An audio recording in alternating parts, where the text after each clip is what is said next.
옛날 아주 먼 옛날 어느 마을에 대대로 부유하게 살아온 이씨 가문이 있었습니다. 집안의 어른인 이 영감에게는 홍기가 꽉 찬 용모가 옥처럼 맑고 준수하며 풍채 또한 늠름한 외아들 동현이 있었습니다. 이 영감은 하나뿐인 귀한 아들을 위해 마음씨가 곱고 행실이 바른 어디에 내놓아도 칭찬받을 만한 현숙한 며느리감을 찾는 것이 오랜 소망이었습니다. 그러던 어느 날 이 영감의 귀에 그 인근 지역에서 미모가 빼어나기로 천하의 소문이 자자한 하나라는 이름의 처자에 대한 이야기가 우연히 들려왔습니다. 듣는 사람마다 그녀의 눈부신 아름다움을 칭송하기에 바빴지만 이상하게도 그녀는 이미 홍기가 차고도 남을 나이가 되었음에도 불구하고 여태껏 혼인을 하지 않은 채 처녀로 남아있다는 것이었습니다. 이 영감은 하나 낭자에 대한 소문을 전해 듣고는 마음속으로 크게 만족하며 몹시 흡족해했습니다. 그는 조금도 지체하지 않고 즉시 사람을 보내하나 낭자의 집안에 자신의 아들 동현과의 혼사를 정식으로 정중하게 청했습니다. 하나 낭자의 부모는 이씨 가문과 같은 부잣집에서 먼저 혼담을 넣어온 것에 대해 매우 기뻐하면서도 어찌된 영문인지 선뜻 딸을 시집 보내려 하지 않고 주저하며 망설이는 기색이 역력했습니다. 이 영감은 그 이유를 도무지 헤아릴 수가 없어 답답한 마음이 들었습니다. 사돈댁 어른들께 여쭙니다. 혹시 저희 집안에 무슨 부족함이라도 느끼시는 것입니까?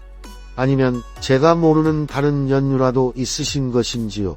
저희가 하나 낭자를 귀한 며느리로 맞이하게 된다면 하늘에 맹세코 귀한 따님을 보내주신 은혜에 보답하는 마음으로 제 친딸 이상으로 아끼고 귀하게 대할 것을 약조드리겠습니다.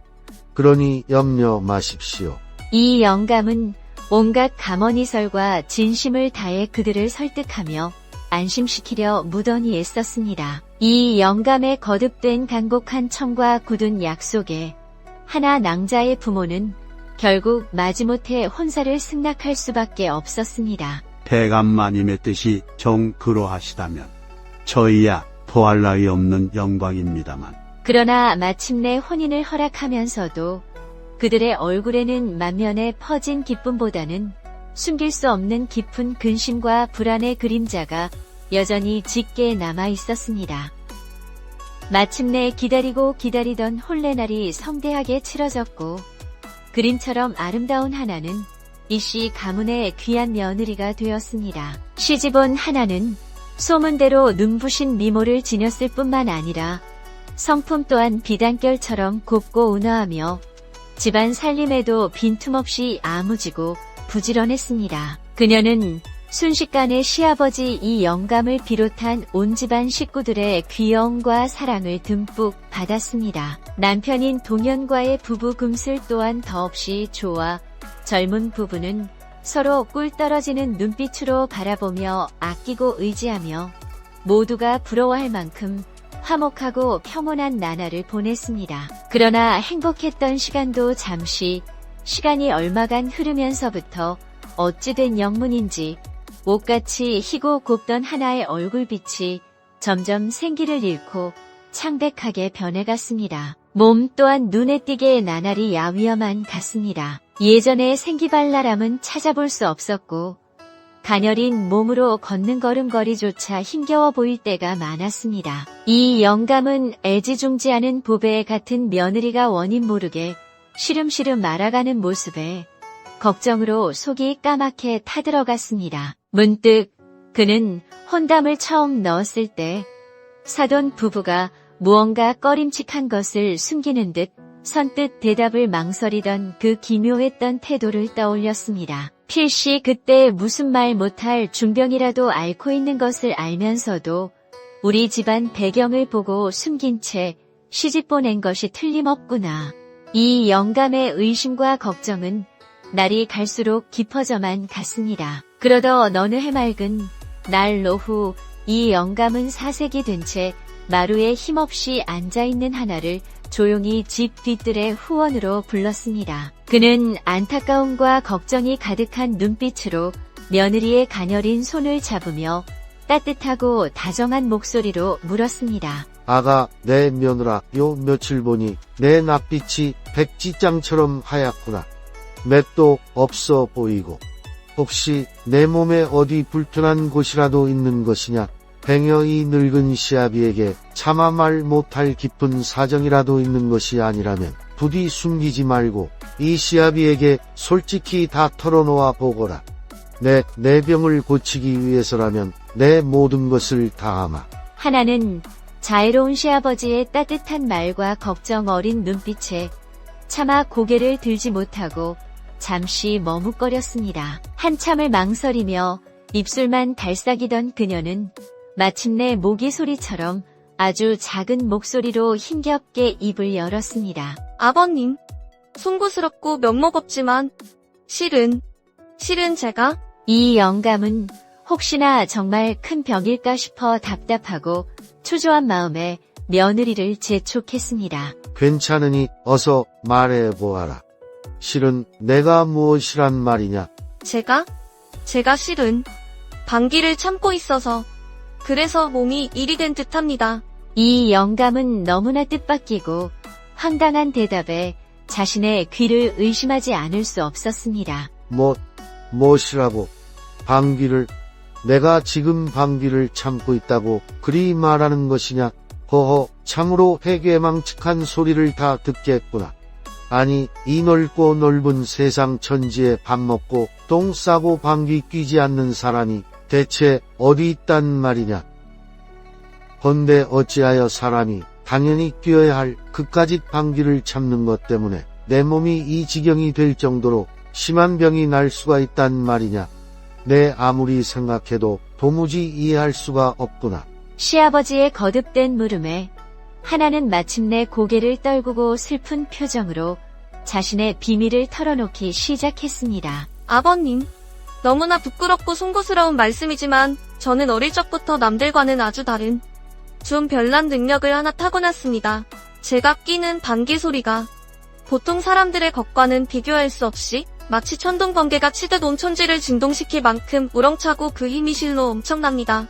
어릴 적에 멋모르고 집에서 실수로 방귀를 한번 뀌었다가 온 집안이 크게 흔들리고 지붕에 기왓장이 떨어져 내릴 뻔한 적도 있었습니다. 그날 이후로 저희 부모님께서는 제게 절대 집안에서는 방귀를 뀌지 말고 죽으림을 다해 꾹 참으라고 신신당부하셨고, 그래서 저는 매일 이른 새벽마다 남들의 눈을 피해 몰래 집 뒤에 작은 동산에 올라가 그동안 참았던 방귀를 한꺼번에 끼고 오곤 했습니다. 바로 이런 회개망측한 사정 때문에 저는 나이가 차도록 어디 혼처 하나 구하지 못하고 여태껏 홀로 지내왔던 것입니다. 시댁에 와서는 행여나 아버님과 어머님 그리고 서방님께 큰 실례를 범하게 될까봐 밤낮으로 죽으림을 다해 억지로 방귀를 참아왔는데 이제는 그마저도 더 이상 참기가 너무 힘들어 그만 몸에 병까지 얻게 된 것 같습니다.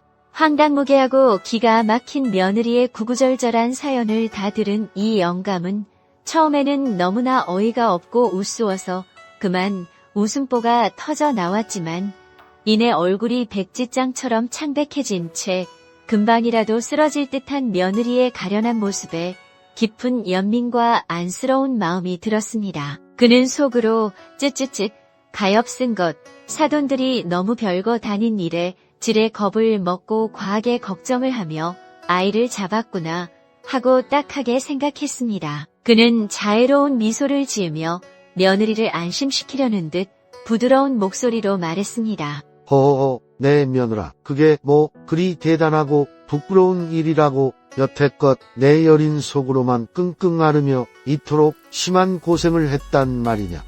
사람이 음식을 먹고 방귀를 뀌는 것은 하늘이 정해주신 당연한 이치인데 뭘 그리 걱정하느냐.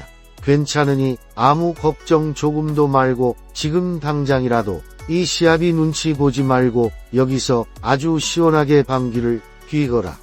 내 잠시 너를 위해 저 앞마당에 나가 기다리고 있겠다.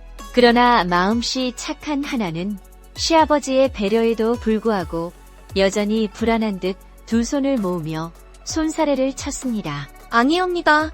아버님, 업지 존귀하신 시아버님 앞에서 며느리 된 도리로 그런 망측하고 경망스러운 짓을 할 수 있겠사옵니까? 조금만 더 참아보겠습니다. 이 영감은 그런 며느리가 답답하기도 하고 안쓰럽기도 하여 단호와 너조로 말했습니다. 아니다. 안 될 말이다. 그러다 정말 몸에 큰 병이라도 들면 어쩌려고 그러느냐. 병은 초기에 잡아야 하는 법 키우면 아니 된다. 이 시아비가 정녕 괜찮다 하니 아무 염려 말고 내 몸속에 쌓인 그 나쁜 기운들을 어서 빨리 시원하게 내보내거라. 어서.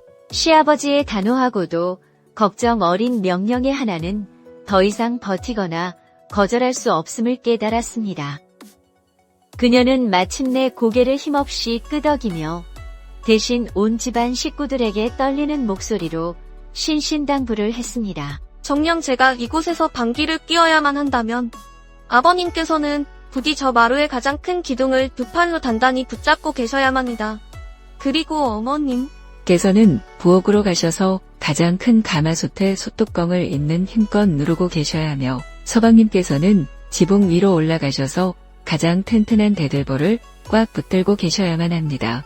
저는 잠시 뒤뜰로 나가겠습니다. 이 영감과 그의 아내의 부인 그리고 아들 동현은 며느리의 실로 해괴망측하기 그지없는 당부에 대체 이게 무슨 영문인지 몰라 서로 얼굴만 쳐다보며 어리둥절했지만 워낙 그녀가 진지하고 간곡하게 부탁하는지라 일단은 아무 말 없이 시키는 대로 각자 일러준 자리를 잡았습니다. 잠시 후 하나가 조심스럽게 뒤뜰로 나가 자세를 잡자마자 온 집안, 아니 온 하늘과 땅이 통째로 뒤흔들릴 듯한 그야말로 천지가 개벽하는 듯한 굉음이 터져 나왔습니다.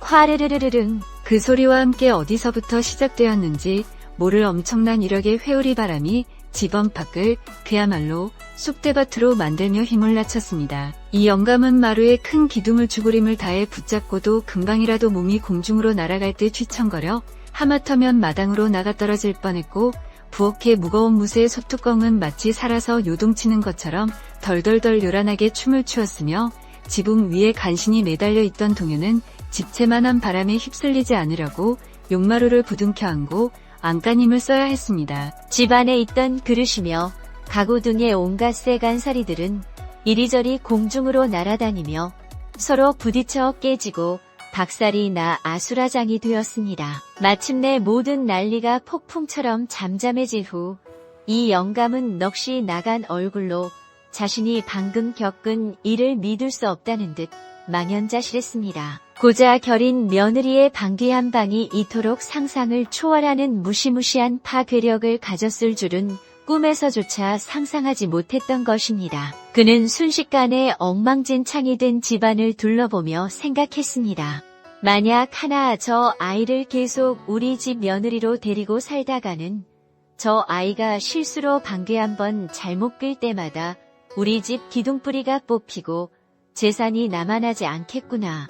이러다가는 대대로 물려온 이 집안 살림이 완전히 거덜 나고 말겠다. 비록 병까지 얻어가며 소가리를 한 며느리가 너무나 가엾고 안타까웠지만 가문의 안위와 재산을 지키기 위해 어쩔 수 없다고 굳게 판단한 이 영감은 슬픔과 미안함을 애써 누르고 어렵디 어려운 결정을 내렸습니다. 그는 착잡한 마음으로 하나를 조용히 불러 이 혼인을 없던 일로 하고 친정으로 돌려보내기로 결정했음을 즉 파혼을 통보했습니다. 아가, 내 이런 말을 하게 되어 이 늙은 시애비의 마음이 참으로 미안하고 무겁다만 아무래도 너와 우리 동현이 그리고 우리 집안의 인연은 안타깝게도 여기까지인 듯하구나.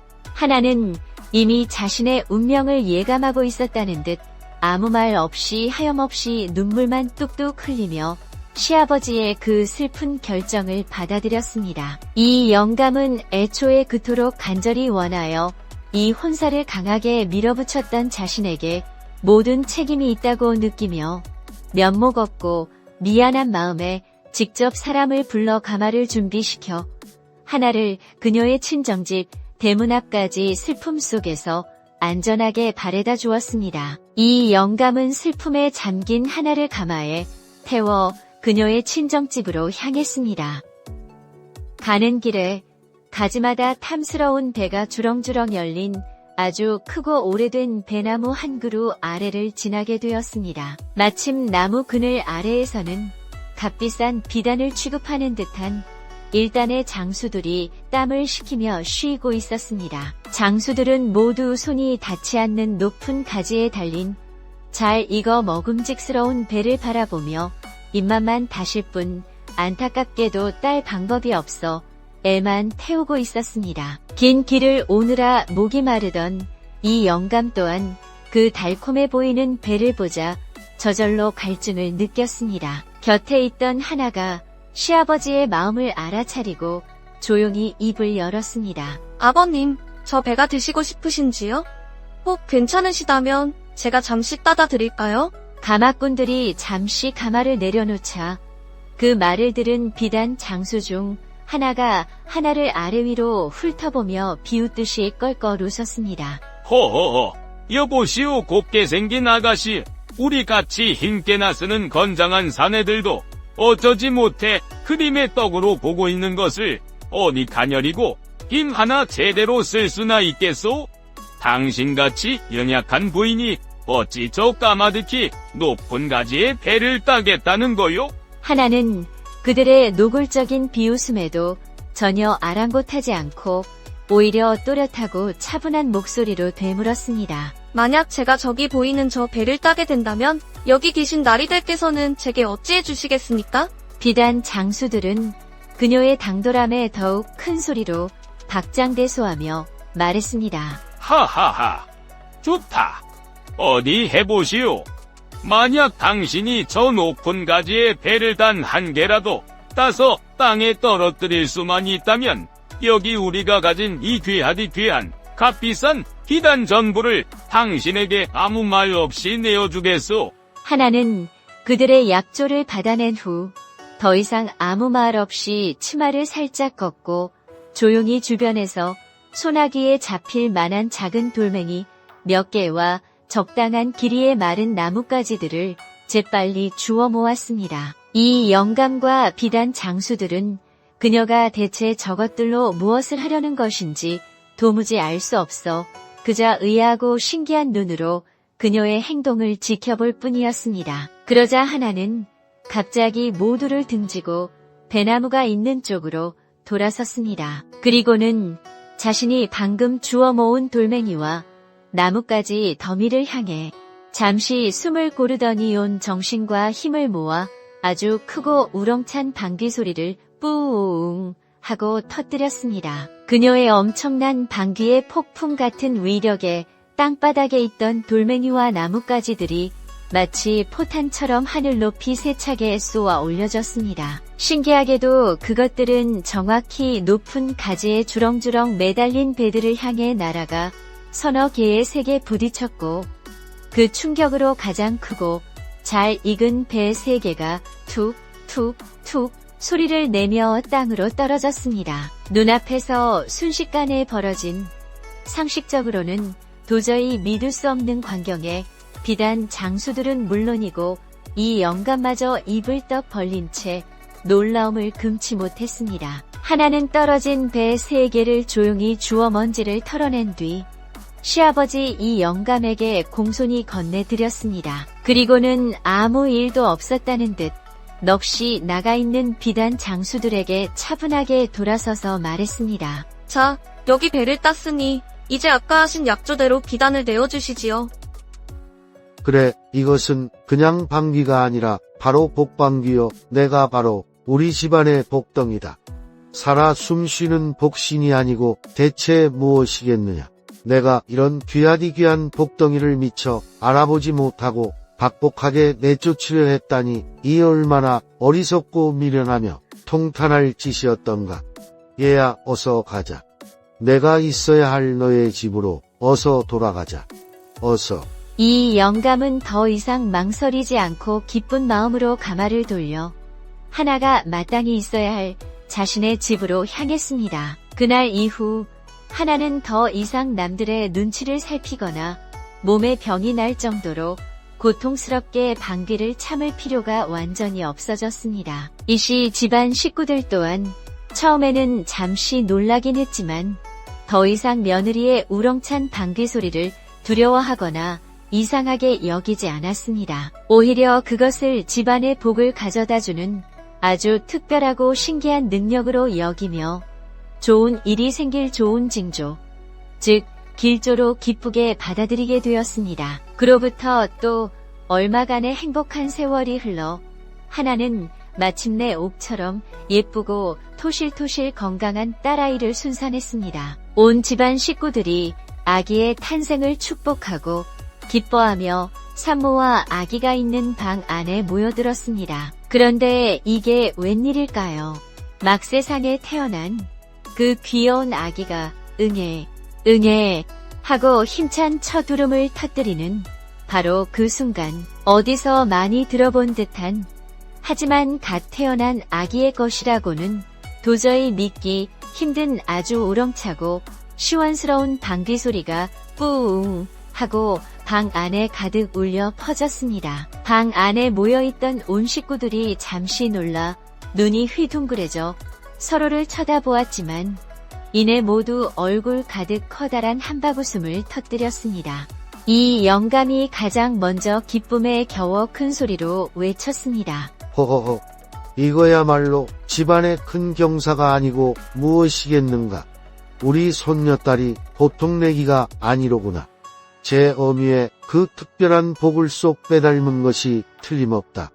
이야말로 하늘이 우리 집안에 내려주신 진짜 복덩이가 아니고 무엇이겠는가. 그렇게 하나와 그녀의 딸은 남들과는 조금 다른 아주 특별한 능력으로 집안에 큰 복과 웃음을 끊임없이 가져다 주면서 온 식구들과 함께 오래오래 아주 행복하게 살았다고 전해집니다. 비단 장수들은 여전히 어안이 벙벙했지만 여러 사람이 들은 앞에서 한 약속은 약속인지라 땅이 꺼져라 한숨을 쉬며 아까워했지만 어쩔 수 없이 자신들이 가진 값비싼 비단 꾸러미 전부를 하나에게 넘겨줄 수밖에 없었습니다. 생각지도 못했던 큰 행운으로 귀한 비단 꾸러미를 얻게 된 하나는 슬픔 속에서도 잠시 기쁜 얼굴로 그것을 가볍게 어깨에 둘러매고 다시 가마에 올랐습니다. 값비싼 비단 꾸러미를 가볍게 어깨에 둘러맨 하나를 데리고 이 영감은 다시 그녀의 친정집을 향해 길을 재촉했습니다. 그런데 얼마 가지 않아 인적이 드물고 숲이 짙게 우거진 외딴 길목에 이르렀을 때였습니다. 갑자기 길 양옆에서 칼과 몽둥이를 든 험상궂고 포악하게 생긴 산적대가 고함을 치며 나타나 두 사람의 앞길을 가로막았습니다. 산적의 두목으로 보이는 얼굴에 흉터가 가득한 사내가 칼을 번쩍 빼어 들고 위협적인 목소리로 소리쳤습니다. 어이, 거기 멈춰라. 그 젊은 연어깨에 잔뜩 메고 있는 것이 무엇이냐? 언뜻 보기에도 제법 값나가는 귀한 비단 같은데 목숨이 아깝거든 가지고 있는 것을 순순히 다 내놓고 가거라. 그러면 목숨만은 살려주겠다. 예상치 못한 산적대의 갑작스러운 출현에 이 영감은 너무 놀라 얼굴이 새하얗게 질려버렸습니다. 아이고, 이제는 꼼짝없이 죽었구나. 저렇게 수도 많고 흉악하기 짝이 없는 놈들을 우리 둘이서 어찌 당해낸단 말인가. 그는 속으로 절망하며 다리가 후들후들 떨렸습니다. 바로 그때 시아버지의 두려움을 눈치챈 하나가 앞으로 나서며 침착하고 당찬 목소리로 말했습니다. 아버님, 너무 염려하지 마십시오. 잠시 물러서 계시면 제가 억지 한번 해보겠습니다. 산적 두목은 그런 하나의 당돌한 모습이 가소롭다는 듯이 코웃음을 쳤습니다. 못이 어째, 내 인연, 내까짓 연약한 계집년이 감히 우리 무서운 산적님들을 상대로 뭘 어쩌겠다는 것이냐? 하하하, 내가 죽고 싶어 환장을 했구나. 하나는 두목의 조롱 섞인 비웃음에도 전혀 아랑곳하지 않았습니다. 그녀는 돌연 산적들이 모여있는 방향으로 등을 돌려 엉덩이를 쑥 내밀었습니다. 그리고는 다시 한번 아까 배나무 아래에서 그랬던 것처럼 배에 있는 힘을 모두 모아 뿌아앙 콰르르르르릉 하고 천지가 진동할 듯한 방귀를 연속으로 뀌어댔습니다. 그녀의 엉덩이에서 발사된 눈에는 보이지 않지만 태풍과도 같은 강력한 위력의 방귀바람은 순식간에 산적들을 정면으로 덮쳤습니다. 미처 무슨 일이 일어났는지 깨닫기도 전에 방귀바람에 정통으로 맞은 산적들은 모두 비명조차 지르지 못하고 맥없이 나가떨어져 대굴대굴 구르다가 그대로 정신을 잃고 기절해 버렸습니다. 순식간에 눈앞에서 벌어진 도저히 믿기 힘든 이 기상천외한 광경에 이 영감은 또다시 입을 떡 벌린 채